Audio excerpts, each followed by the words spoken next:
ছাত্ৰ ছাত্ৰীসকল মই আজি শংকৰদেৱ শিশু নিকেতন বিদ্যালয়ৰ পঞ্চম শ্ৰেণীৰ তোমালোকক বিজ্ঞান আৰু সাধাৰণ জ্ঞানৰ এখন প্ৰশ্ন পেপাৰ তোমালোকক ভিডিঅ' আকাৰে দিবলৈ গৈছোঁ গতিকে ইয়াৰ প্ৰশ্ন পেপাৰবিলাক তোমালোকে ভালদৰে চাবা আৰু ইয়াৰ প্ৰতিটো প্ৰশ্ন তোমালোকে কৰি যাবলৈ চেষ্টা কৰিবা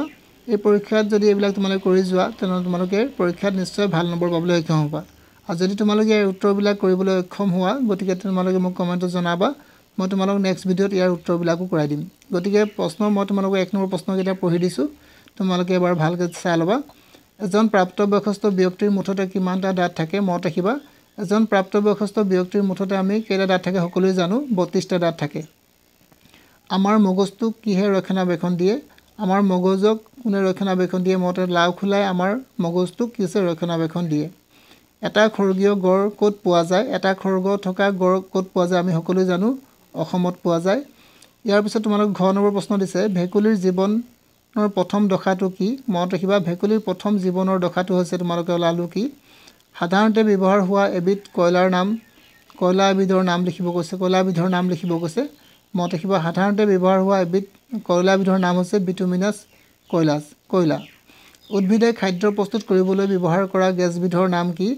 উদ্ভিদে খাদ্য প্ৰস্তুত কৰিবলৈ ব্যৱহাৰ কৰা গেছবিধৰ নাম হৈছে তোমালোকে জানা কাৰ্বন ডাই অক্সাইড পানীয়ে কাখলৈ দিয়া হেঁচা কি চাপ বুলি কোৱা হয় মনত ৰাখিবা পানীয়ে কাখলৈ হেঁচা দিয়া চাপক আমি পাৰ্শ্ব চাপ বুলি কওঁ আকাশত মৰা বিজুলী কি শক্তি বুলি কয় আমি বিদ্যুৎ শক্তি বুলি ক'ব পাৰোঁ বায়ুত শতকৰা কিমান ভাগ নাইট্ৰজেন গেছ থাকে মনত ৰাখিবা বায়ুত শতকৰা 78% মানে 78% নাইট্ৰজেন থাকে পানীৰ চাপ কিহৰ ওপৰত নিৰ্ভৰ কৰে পানীৰ চাপ তোমালোকে গভীৰতাৰ ওপৰত নিৰ্ভৰ কৰে বুলি লিখিব পাৰিবা ইয়াৰ পিছত তোমালোকৰ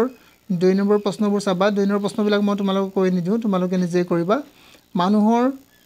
কুকুৰ দাঁত কাম কি মানুহৰ কুকুৰ দাঁত মানে মানুহৰ দাঁতবিলাকৰ নাম দিয়া হৈছে এই নামবিলাকৰ কুকুৰ দাঁত বুলি নাম দিয়া হৈছে এই দাঁতবিধৰ কাম কি তোমালোকে লিখিব লাগে ইয়াৰ পিছত তোমালোকক দিছে সৰীসৃপ প্ৰাণী কাক বোলে ইয়াৰ পিছত তোমালোকক বায়ু জীৱ জগতৰ কি উপকাৰ সাধে পানীয়ে দ্ৰৱণীয় দুবিধ পদাৰ্থৰ নাম লিখা বায়ু চাপ বৃদ্ধি হোৱাৰ দুটা কাৰণ লিখা বৰফত বাস কৰা দুবিধ প্ৰাণীৰ নাম লিখা এইবিলাক তোমালোকে গম পাইছা কি হ'ব পাৰে মানুহৰ ৰাজহাড়ডালে কি কাম কৰে ৰাজহাড়ডাল কিদৰে সুস্থ আৰু সবল কৰি ৰাখিব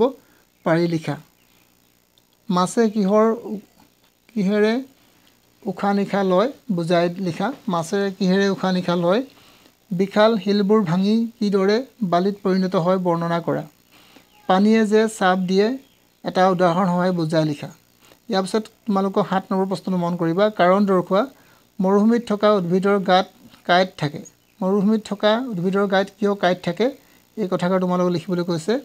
ওখ পৰ্বত বগাওঁতে মানুহে উশাহ লোৱাত কষ্ট পায় ইয়াৰ কাৰণ কিয় কষ্ট পায় লিখিবলৈ কৈছে খালী ঠাই পূৰ কৰা বৃক্কৰ পৰা মূত্ৰ নলীয়েদি লৈ যায় মানে খালী ঠাই দিয়া আছে ইয়াৰ পিছত চাবা ডেছ দি আছে অঞ্চলত থকা পেঙ্গুইন দল বান্ধি থাকে মানে কিছে মেৰু অঞ্চলত থকা পেঙ্গুইনবিলাক দল বান্ধি থাকে কোনো এবিধ ডেছ সৰহ পৰিমাণে থকা শিলে হ'ল আকৰিক আছে গৰম ডেছৰ পৰিৱৰ্তে বিস্তীৰ্ণ তৃণভোজী অঞ্চল থাকে উদ্ভিদে ডেছত খাদ্য প্ৰস্তুত কৰে মানে খালী ঠাই দিয়া আছে খালী ঠাইত লিখিবা পাতত তোমালোকে খাদ্য প্ৰস্তুত কৰে বায়ুৰ আৱৰণখনক কি বুলি কোৱা হয় ডেছ বোলা হয় পানীয়ে তললৈ দিয়া হেঁচাক আমি কি হেঁচা বোলে নিম্ন হেঁচা বোলে পৃথিৱীৰ প্ৰায় 97 ভাগ পানী সাগৰৰ হয় সকলো পদাৰ্থৰ দৰে বায়ুৰো আছে চাপ আছে বা ঠাই আগুৰি আছে বায়ু চেঁচা কৰি ডেছ কৰিব পাৰি মানে বায়ু চেঁচা কৰি আমি কি কৰিব পাৰোঁ ইয়াৰ পিছত আমি চাওঁ তলত দিয়া যিকোনো এটা পৰীক্ষা চিত্ৰ বৰ্ণনা কৰা জুই জ্বলিবলৈ অক্সিজেন প্ৰয়োজন হয় ইয়াৰ এটা তোমালোকে চিত্ৰ এটা দেখাব কৈছে দ্ৰৱত থকা দ্ৰৱণীয় পদাৰ্থৰ পৃথকীকৰণ আছে মানুহৰ ক্ষুদ্ৰান্তত হোৱা পাচন প্ৰক্ৰিয়াৰ বিষয়ে চমুকৈ লিখা ইয়াৰ পিছত তোমালোকক 11 নম্বৰ প্ৰশ্ন দিয়া হৈছে শুদ্ধ অশুদ্ধ লিখা মানুহৰ জামু দাঁত 8টা এইটো শুদ্ধ নে অশুদ্ধ লিখিব লাগে চিল মৰুভূমিত অঞ্চলত থকা প্ৰাণী চিল ক'ত থাকে মৰুভূমিত থাকে বুলি সুধিছে অসমৰ লিডুত কয়লাৰ খনি আছে এইটো শুদ্ধই হয় পানীয়ে কেৱল তললৈ চাপ দিয়ে এইটো অশুদ্ধ পানীয়ে কেৱল তললৈ চাপ নিদিয়ে কাষলৈ হেঁচা দিয়ে বায়ুৰ মাজেৰে বস্তু দেখা পোৱা যায় শুদ্ধ খাৰুৱা তেল এবিধ নৱীকৰণযোগ্য প্ৰাকৃতিক সম্পদ মনত ৰাখিবা খাৰুৱা তেল এবিধ নৱীকৰণযোগ্য সম্পদ নহয় ইয়াৰ পিছত তোমালোকে ক অংশৰ লগত খ অংশ মিলাবা ইয়াত দিয়া আছে ৰেচন তিমি মৰুভূমি হেৰেঙা বায়ু ঘন হলে নদীৰ বান্ধ আৰু হৃদযন্ত্ৰ আৰু শহাপহু ইয়াত তোমালোকক দিয়া আছে গতিকে তোমালোকে গোটেইবিলাক মিলাই চাবা চাপ বাঢ়ে তলৰ ফালে অধিক শক্তিশালী হয় ৰক্ত সঞ্চালন কৰে বৰ্জনীয় তৰল পদাৰ্থ নিষ্কাশন কৰে গাঁতত থকা প্ৰাণী সাগৰ ফেনা আৰু স্তন্য প্ৰাণী মনত ৰাখিবা এইবিলাক তোমালোকে ইয়াত মিলাই লিখিবা নিজে নোৱাৰিলে মোক জনাবা মই তোমালোকক নেক্সট ভিডিঅ'ত কৰাই দিম ইয়াৰ পিছত দিছে তোমালোকে চমু উত্তৰ লিখা বুদ্ধদেৱে প্ৰৱৰ্তন কৰা ইয়াত সাধাৰণ জ্ঞানৰ প্ৰশ্ন বুদ্ধদেৱে প্ৰৱৰ্তন কৰা ধৰ্মটোৰ নাম কি নালন্দা বিশ্ববিদ্যালয় ভাৰতবৰ্ষত কোন প্ৰদেশত অৱস্থিত বেৰোমিটাৰ্ছ কোনে আৱিষ্কাৰ কৰিছিল তোমাৰ নিকেতনত কোনটো সংকলনৰ অন্তৰ্গত বৰ্তমান ৰাষ্ট্ৰসংঘৰ সচিব প্ৰধান কোন